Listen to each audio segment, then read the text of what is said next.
Hi,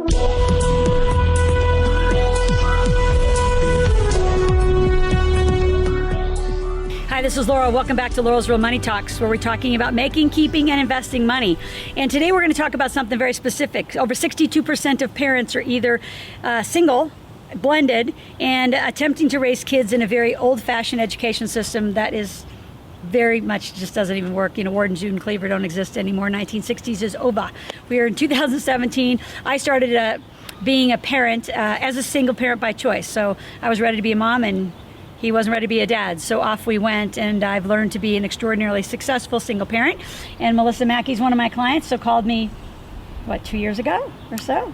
Yeah, about that. And said, I'm gonna be a single mom, so teach me how. So talk about your experience. First, your choice, all right? And then let's talk about some of the challenges and also just the freedom.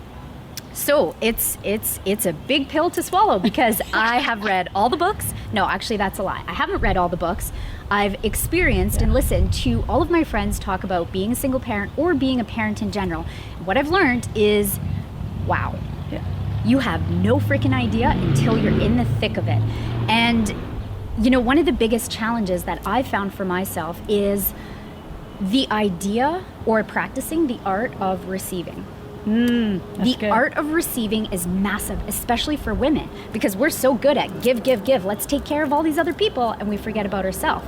But really, if our cup is not full, how on earth can we fill somebody else's cup? Yeah. So you get drained. You get so energy exhausted, and it's like, oh my God, okay, I got to reach out to the community, ask for support, receive that help, and not feel friggin' guilty.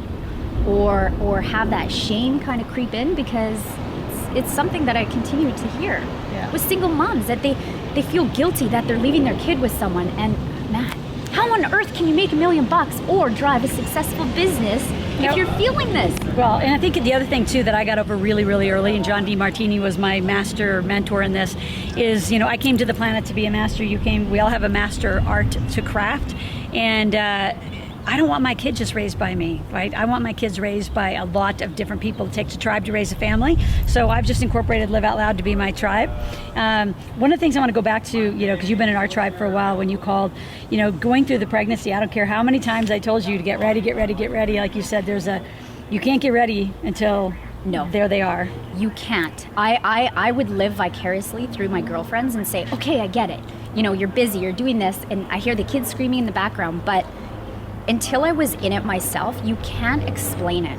Yep. And this whole idea of freedom it will never happen if we don't allow ourselves that space and that time for the community. I mean, I think, and like you said, to receive the community and allow other people to be part of your children's life. Yeah. I've never had that whole guilt thing, so that's interesting. People say, don't you feel guilty? And I said, no, my kids have an extraordinary lives. They've traveled all over the world. Yeah. And you bring yours with you, so talk about taking them with you. How do you organize that? It's so amazing. Yeah. I mean, if I'm traveling as a single mom by myself with my baby, everybody in the airport wants to help you.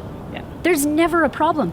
Girls on the flight attendants, you know, they're on the aircraft and they want to take pictures with my baby, so I just hand her over. It's like, okay, I'm gonna go to the restroom. Yeah, like take my 2-minute break. Yeah, and you know, being a businesswoman and running these retreats and these masterminds and all these different destinations, it's never do I feel guilty, and I realize that my girl is learning how to build communicative skills. She's learning what it takes to be fearless, because I'm putting her in these situations, which a lot of kids, you watch their behaviors and they're all scared, and I think it's beautiful. Yeah. What else would you do? Yeah. It's, you know, and when my kids get really frustrated, sometimes they'll say, you know, you're a mean mom. I say, well, find another one. So it's sort of easy. It's sort of like, okay, I will keep you then. So all you single parents out there, it's a commitment beyond a commitment. Nothing will prepare you for, but we'll just keep in the conversation. Yeah. And I'm sure Melissa was open to having a conversation, as I am, those of you. And it's not just for women. Men, you tend to park them somewhere else, take them with you. It's a journey of a lifetime. It's a very different age. And as the millennials come up, which, by the way, the millennials are the biggest population and buying units in the world right now. They just topped the baby boomers. So millennials are not going to do any different. So let us teach you some of the techniques that we do to be single parents. So you've been listening to Laurel's Real Money Talks. Have an extraordinary day. We'll be in touch soon.